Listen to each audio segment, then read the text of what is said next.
కాక ఆ చీమలైనా సరే, ఆ చెదపురుగులైనా సరే, ఏ సమయం సరే తన ఆహారం కోసం అవి ప్రయాసపడుతూనే ఉంటాయి, కష్టపడుతూనే ఉంటాయి. ప్రియమైన వాళ్ళరా, అర్థమవుతుందా? ఉపయోగం లేకుండా, ప్రయోజనం లేకుండా అవి ఎప్పుడు ఉండనే ఉంటాయి. తన జీవిత గడపనే గడపదు. తన జీవితం ఏమంటే దొర్లించుకుంటా పోతానే ఉండదు. మనం అనుకోండి, రోజులు దొర్లిపోతున్నాయిగా, ఈరోజు అయిపోయింది, ఈరోజు ఉదయం తింటున్నాం, మధ్యాహ్నం తిన్నాం, రాత్రి తిన్నాం, ఒక రోజు అయిపోయింది కదా.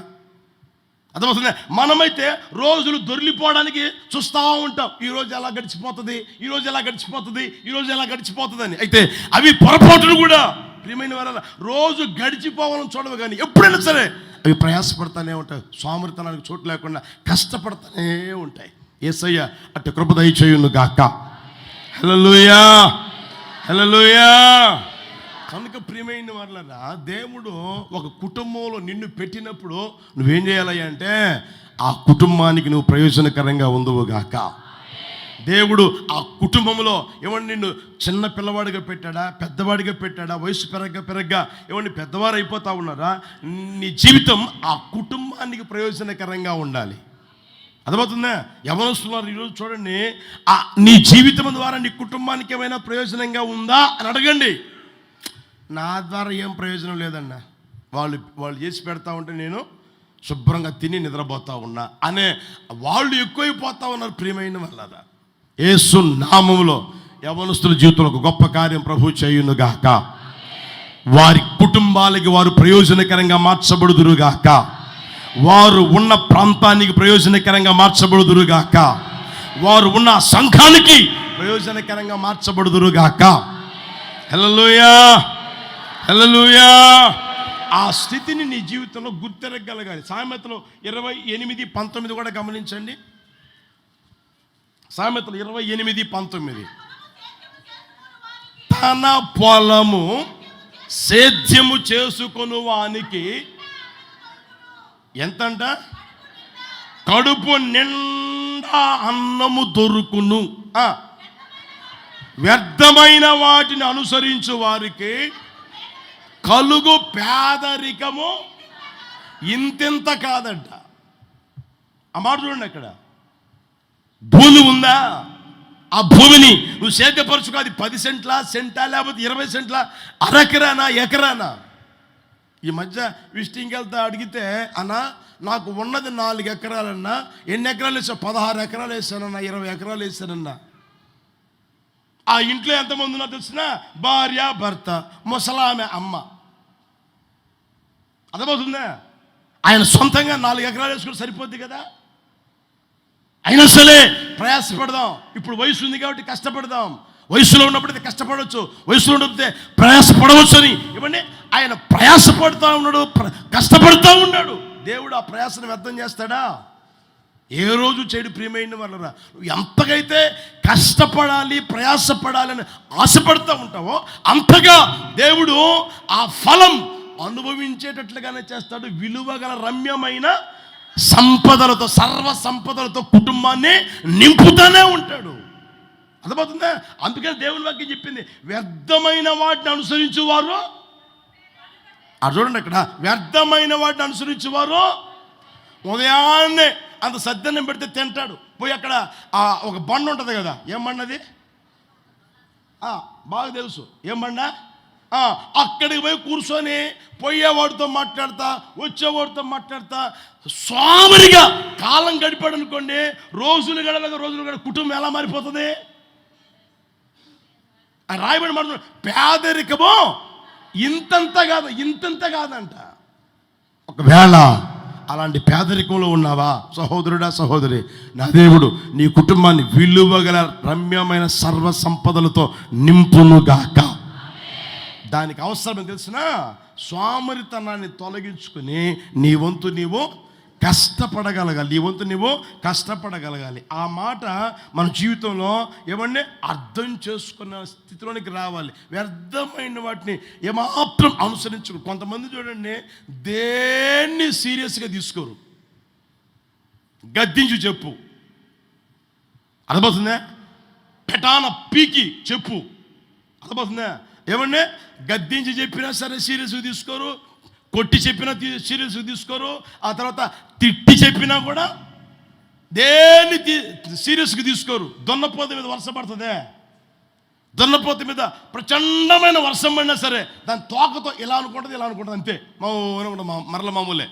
యదా రాజా. అలాంటి జీవితం జీవించే వాళ్ళు ఈరోజు ఉన్నారు. దేన్ని సీరియస్గా తీసుకోరు.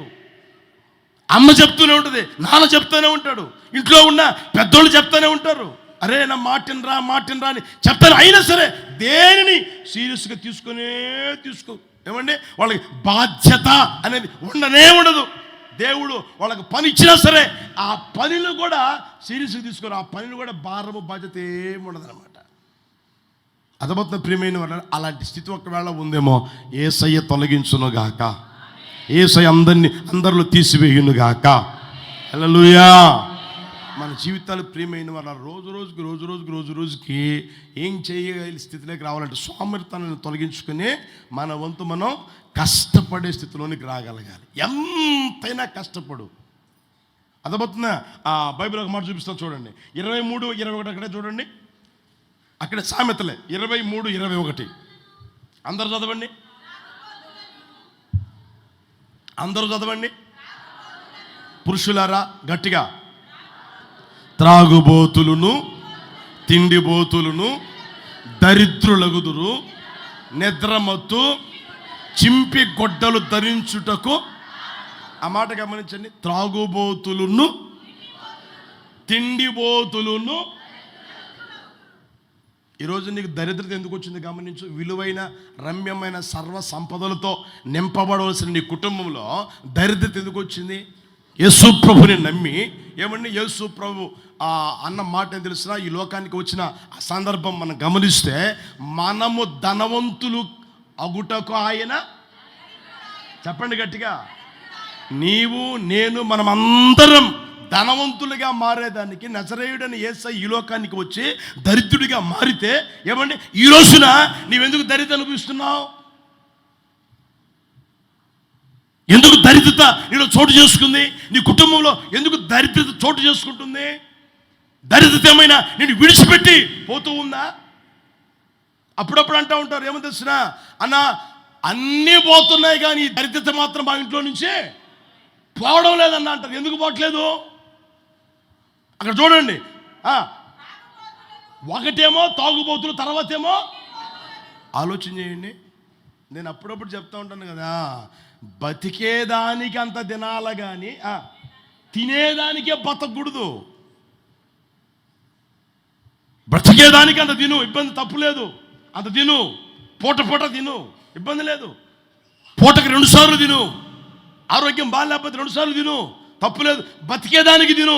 కొంతమంది ఇంకా తినేదానికే బతుకుతూ ఉన్నట్లుగా ఏ రోజున చూడండి తిండి తిండి తిండి తిండి తిండి, ఎప్పుడైనా చూడండి తిండి తిండి. ఆ తిండిపోతులు ఎలా మారిపోతా తెలుసునా? చెప్పండి. అది మనకు కాదు, అది దేవుడు నిర్ణయించింది, మనకు కాదు అది. అదబోతున్నా మనం ఆయన బిడ్డలం కనుక ఆయన ద్వారా మనం ధనవంతులుగా మార్చబడుదుము గాక. ఆ యేసు నామమున దరిద్రత తొలగిపోవును గాక. ఆ తిండిపోతుతనం నీలో ఉన్నా సరే దరిద్రత అనుభవిస్తావు. తిండిపోతుతనం. ఈ రోజున తిండిపోతుతనాన్ని బట్టి ఎంతమంది అప్పులైపోయారు. దేవుడు ఇచ్చాడా, శుభ్రంగా తిను, తప్పులేదు. ఇవ్వలేదా, అప్పు తీసుకొని తినడం దేనికి? తిండిపోతు. తర్వాత ఇంకెవరంట? త్రాగుబోతులు. మందిరానికి వస్తున్నామని చెప్పుకుంటా ఉన్న కొంతమందిలో ఈ స్వభావం ఉంది. ఉదయాన్నే ఆరాధన జరుగుతుంది కదా, ఆరాధనకు పోదాం, తర్వాత తాగి పడుకుందాం, అంత తాగి పడుకుందామని ఆ స్వభావం కలిగిన వాళ్ళు కూడా ఉన్నారు.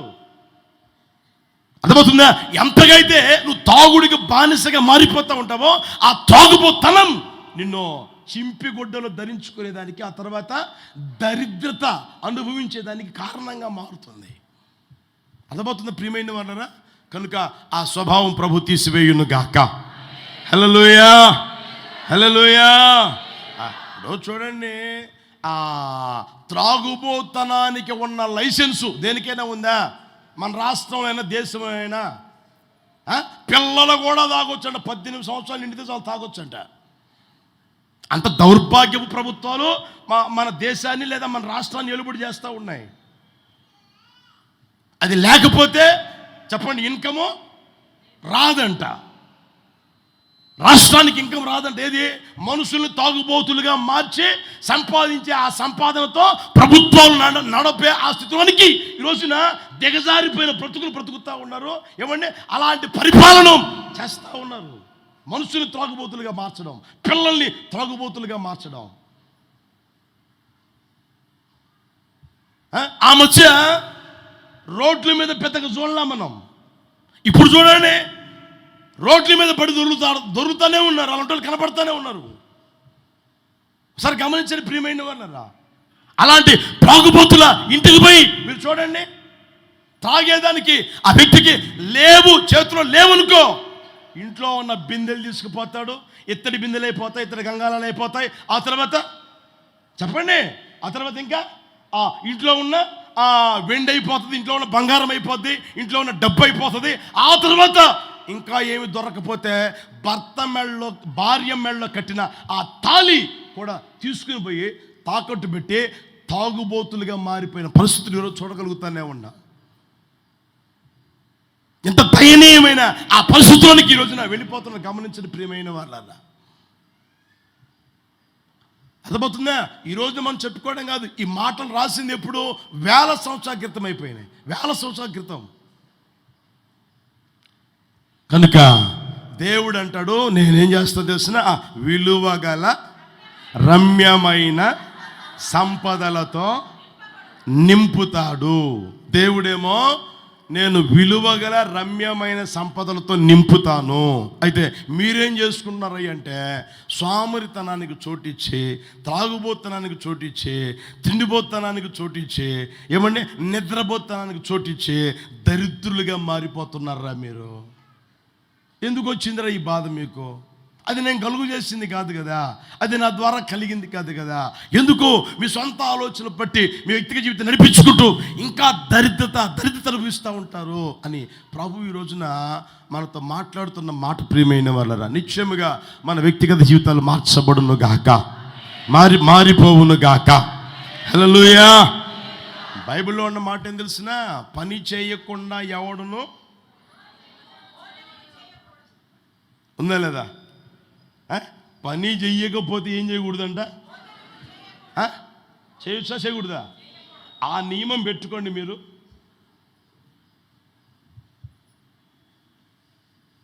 ఆ నియమం పెట్టుకోండి. ఈరోజు నేను పని చేయకుండా చెప్పండి తినకూడదు అని నియమం పెట్టుకోండి. నీకై నీవే నియమించుకో. ఈరోజు నేను పని చేయకుండా తినకూడదు. ఇప్పుడు నేనున్నాను, నాకు ఇచ్చిన పని నాకు ఉంటుంది, నీకు ఇచ్చిన పని చెప్పండి మీకు ఇచ్చిన పని మీకు ఉంటుంది. అర్థమవుతుందా? నేనైనా సరే మీరైనా సరే పని చేయకుండా చెప్పండి తినకూడదు అనే నియమం పెట్టుకోండి.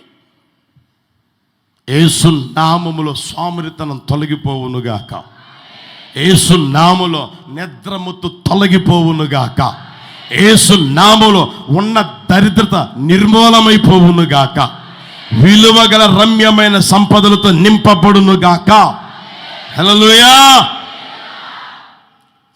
సేవకులకు ఇచ్చిన ఆ పనిలో సేవకులైనా, విశ్వాసులకు ఇచ్చిన పనిలో విశ్వాసులైనా ఏం చేయాలి అంటే సోమర్తనానికి చోటు లేక చెప్పండి కష్టపడి మన ఆత్మీయ తండ్రి గారి గురించి మనం ఎంతైనా చెప్పుకోవచ్చు. ఎస్ఎన్న గారి గురించి మనం ఎంతైనా చెప్పుకోవచ్చు, ఎన్నైనా చెప్పుకోవచ్చు. లాస్ట్ రోజుల్లో కూడా బైబిల్ సెమినార్ జరుగుతూ ఉంటే ఎస్ఎన్న గారు చెప్పిన మాట ఏం తెలిసిన? నన్ను దేవుడు ఒక్కసారి లేపితే ఈ రాష్ట్రాన్ని కదిలిస్తాను. హల్లెలూయా, హల్లెలూయా. అర్థమవుతుందా? పిడికిడి ఈ పిడికిలు పట్టుకొని ఇలా నేను తీసుకొని అన్నం తినగలిగే ఆ ఓపికిస్తే నాకు చాలురా దేవుడు. హల్లెలూయా. తినేదానికి లేక, శుభ్రమైన బట్ట కట్టుకునేదానికి లేక, అయినా సోమరిగా ఉండకుండా ఏమండి తన ప్రాణాన్ని పణముగా పెట్టి పరిచర్య చేసిన సేవకుడు మన ఆత్మీయ తండ్రి అయిన యేసన్న గారు. యేసన్న గారు సోమరిగా ఉంటే ఈ రోజున పరిచర్యలా చెప్పండి ఉండేది కాదు. ప్రియమైన వాళ్ళరా, ఎంతగా కష్టపడ్డాడో ఏమండి. ఈ చెయ్యి కడుక్కొని ఏమండి ఈ తడి ఆరక ముందు మరలా ప్రయాణానికి సిద్ధమైపోయాడు. అక్కడికి వెళ్ళాలి, ఇక్కడికి వెళ్ళాలని. హల్లెలూయా. అంతగా తిరిగి పరిచర్య చేసి ప్రియమైన వాళ్ళరా దేవుని చేరాడు, దేవుని దగ్గర ఉన్నాడు. అర్థమవుతుందా? సోమరితనానికి ఎప్పుడు సోటిపల సోమరిగా ఉండమని ఏ రోజు మాకు బోధించలా, మాకు నేర్పలా ఆయన. అర్థమవుతుందా? మా వంతు మేము మాకు ఇచ్చిన ఆ పరిధిలో మా వంతు మేము ఏం చేయాలంటే సోమరిగా ఉండకూడదు కదా. దేవుడిచ్చిన ఆ పరిచయను బట్టి ఏమంటే మా వంతు మేము కష్టపడి ఏం చేయాలి అంటే సోమరిగా కూడా ఎంతగా అయితే కష్టపడుతూ ఉంటాం అంతగా నా దేవుడు ఆశీర్వదించునుగాక. హల్లెలూయా, హల్లెలూయా. అర్థమవుతుందా? జనాలను దేవుడు తీసుకుని వస్తూనే ఉండునుగాక, సేవను అభివృద్ధి చేయునుగాక, ఆశీర్వదించునుగాక. విలువగల చెప్పండి గట్టిగా, ఏ సంపదలంట? విలువగల రమ్యమైన సర్వ. దానికి కారణం ఏంటంటే సోమరితనం చోటివ్వకుండా కష్టపడి పని చేయాలి. ప్రియమైన వాళ్ళ అట్టి కృప ప్రభు మన అందరి మీద కుమ్మరించును గాక. హల్లెలూయా. పౌలు గారు చూడండి, ఆయన అంటాడు ఏమన్నాయి అంటే మీ అందరికంటే నేను ఎక్కువగా ప్రయాసపడి తిని అంటాడు. మీ అందరికంటే ఎక్కువగా నేను ప్రయాసపడి తిని అంటాడు. అర్థమవుతుందా?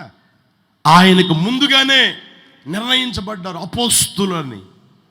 ఎంతోమంది సేవ చేస్తున్నారు, ఎంతోమంది పరిచర్య చేస్తూ ఉన్నారు.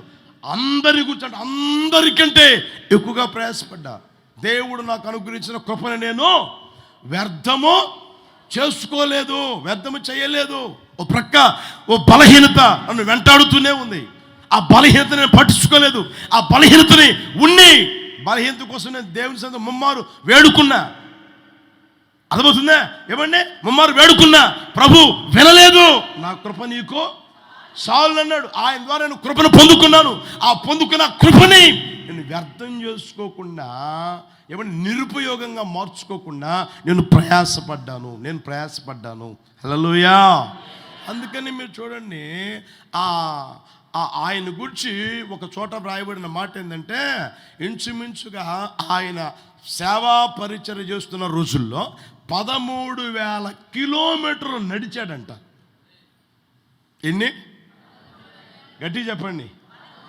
ఆ రోజుల్లో వస్తువులు ఏమి లేవు కదా, సైకిల్ లేవు, బైకులు లేవు, కారులు లేవు, విమానాలు ఏమి లేవు కదా. ఆ రోజుల్లో ఓడ ప్రయాణాలు ఉండేవి. ఓడ ఉన్న దగ్గర ఓడ ప్రయాణం చేస్తూ ఆయన జీవితంలో 13,000 కిలోమీటర్లు నడిచి దేవుని పరిచర్య చేశాడు. ప్రియమైన వారు, అందుకనే ఆ ప్రాంతమంతా స్వార్థత నింపబడింది. ఆ ప్రాంతమంతా సంఘాలు ఏర్పరచబడ్డాయి. ఈ రోజున ఏమండి బైబిల్లో పత్రికలు ఉన్నాయని అంటే అవి ఎవరి ద్వారా వచ్చినాయి? దైవజనుడైనా పౌలు గారి ద్వారానే. ఆయన ప్రయాసపడకపోతే, ఆయన కష్టపడకపోతే ఎలా ఉండేదో పరిస్థితి. అర్థమవుతున్న ప్రియమైన వాళ్ళ పని లేదా? మోకరించి ప్రార్థన చేసుకో. పని లేదా? బైబిల్ ముందు పెట్టి చదువుకుంటా ఉండు. ఉద్యోగం లేదా? బైబిల్ తీసుకో, చదువుకుంటా ఉండు. నా దేవుడు ఉద్యోగం ఇచ్చునుగాక. హల్లెలూయా. దేవుని ప్రేమించు. ఆదియందు వాక్యముండును, వాక్యమే. వాక్యాన్ని ప్రేమించు. వాక్యం ప్రేమించు. దేవుని ప్రేమించు. లేదా ఉద్యోగం లేదా? చదువుతో కూర్చో. నా దేవుడు నువ్వు కోరుకున్న దానికంటే, ఆశించిన దానికంటే గొప్ప ఉద్యోగం దయచేయునుగాక, గొప్ప వ్యాపారం దయచేయునుగాక. ఇచ్చిన దాన్ని నువ్వు నిరుపయోగంగా మార్చుకోకుండా, వ్యర్థమైన మాటలు, పనికిమాలిన మాటలు, ముసలమ్మ ముచ్చట్లు చెప్పుకోకుండా, సోమరితనం చోటు లేకుండా ప్రయాసపడు, కష్టపడు. దేవుడు దాన్ని ఏం చేస్తాడంట? ఆశీర్వదించునుగాక. అప్పుడు విలువ గల, చెప్పండి, విలువ గల రమ్యమైన సర్వ సంపదలతో నింపుతాడు ప్రియమైన వాళ్ళ. అర్థమవుతుందా? కనుక మన వ్యక్తిగత జీవితంలో ఆ స్థితిలోనికి రాగలిగేటట్లుగా అది దేవుని చేతుల్లో లేదు, ఇంకొకరి చేతుల్లో లేదు, నీ చేతుల్లోనే ఉంది. అది విలువ గల రమ్యమైన సర్వ సంపదలు నింపాలి అనుకుంటే నీ చేతుల్లో ఉన్నది. ఏంటంటే సోమరితనాన్ని తీసివేసి ప్రయాసపడు, పనిలో జాగ్రత్త ఉంచుకో, పనిలో శ్రద్ధ కలిగి, నీకు ఇచ్చిన పని నువ్వు శ్రద్ధ కలిగి చేసుకో. నా ప్రభువు ఆ కార్యం చేయును గాక. హల్లెలూయా. రెండో మాట చూడండి,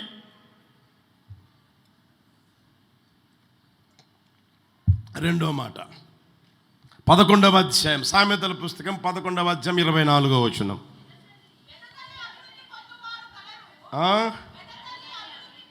వెదజల్లి అభివృద్ధి పొందువారు కలరు,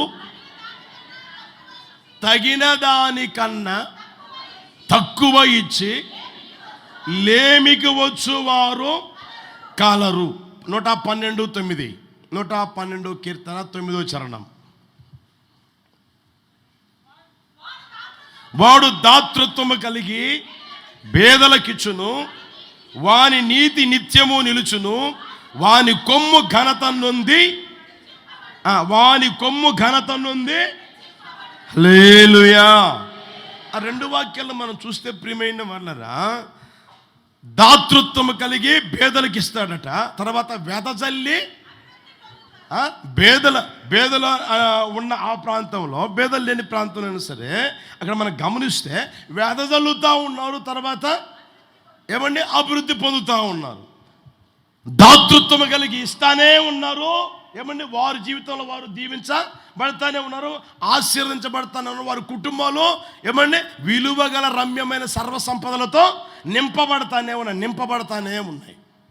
కనుక మన వ్యక్తిగత జీవితంలో మనం ఆలోచన చేయవలసిన ఆ పరిస్థితి ఏంటి అంటే, మొదటిది సోమరితనాన్ని తొలగించుకొని ఏమైనా శ్రద్ధగా పనిచేయడమే కాదు, కష్టపడమే కాదు ప్రియమైన వారన్నారా.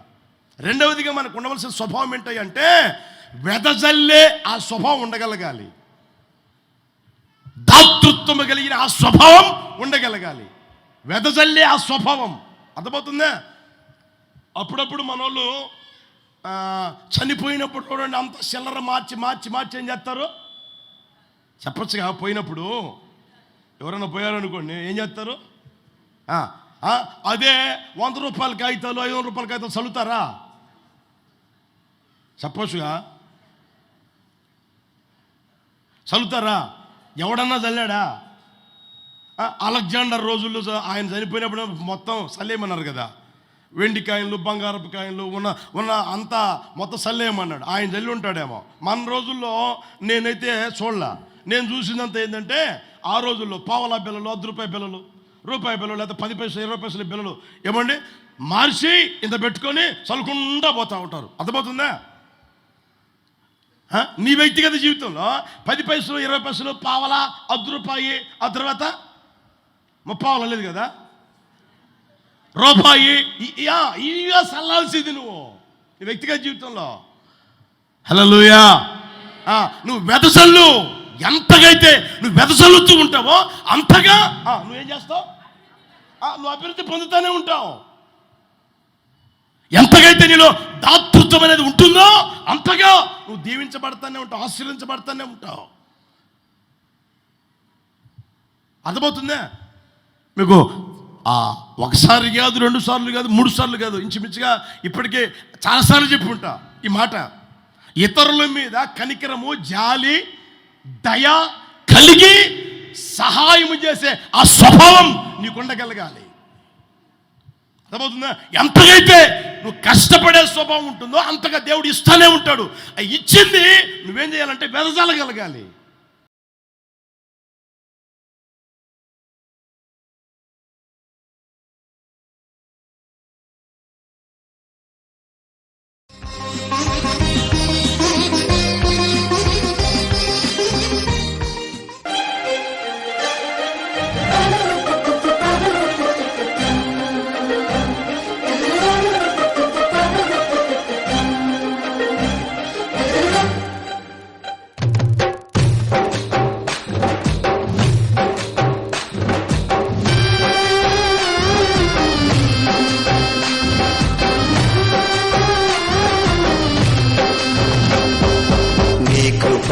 నాకు చాలును, నీ కృప లేనిది నే బ్రతుకలేను. నీ కృప నాకు చాలును, నీ కృప లేనిది నే బ్రతుకలేను. నీ కృప లేనిది నే బ్రతుకలేను.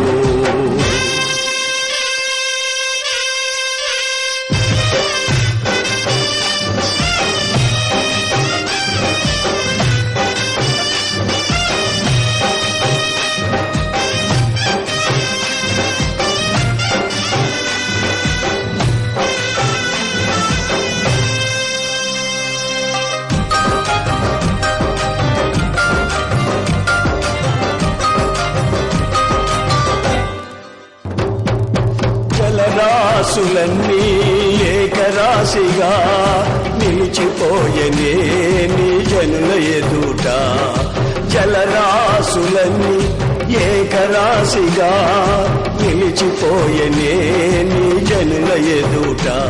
అవి భూకంపాలే అయినా, పెను తుఫానులే అయినా, అవి భూకంపాలే అయినా, పెను తుఫానులే అయినా, నీ కృపయే శాసించునా, అవి అణగిపోవునా. నీ కృపయే శాసించునా, అవి అణగిపోవునా. నీ కృప నాకు చాలును, నీ కృప లేనిది నే బ్రతుకలేను. నీ కృప నాకు చాలును, నీ కృప లేనిది నే బ్రతుకలేను. నీ కృప లేనిది నే బ్రతుకలేను.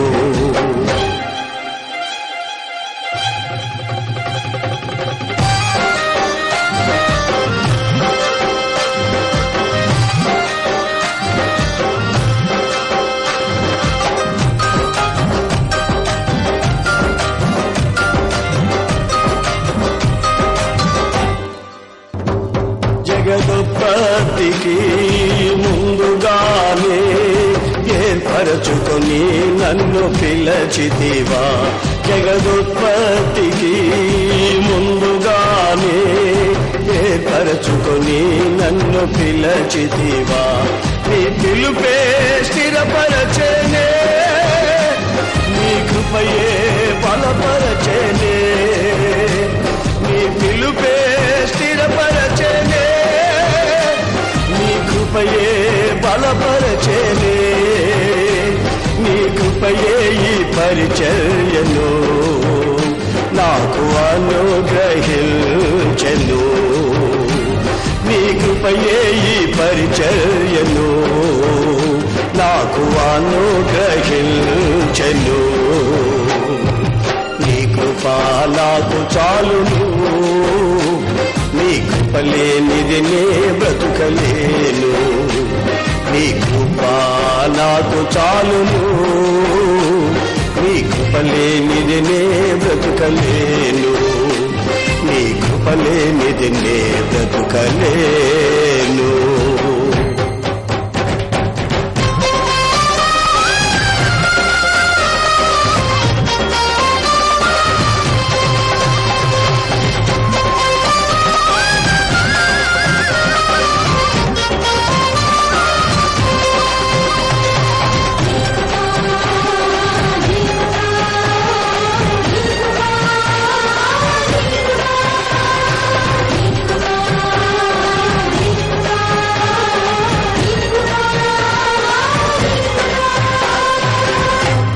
కృప నాకు చాలును,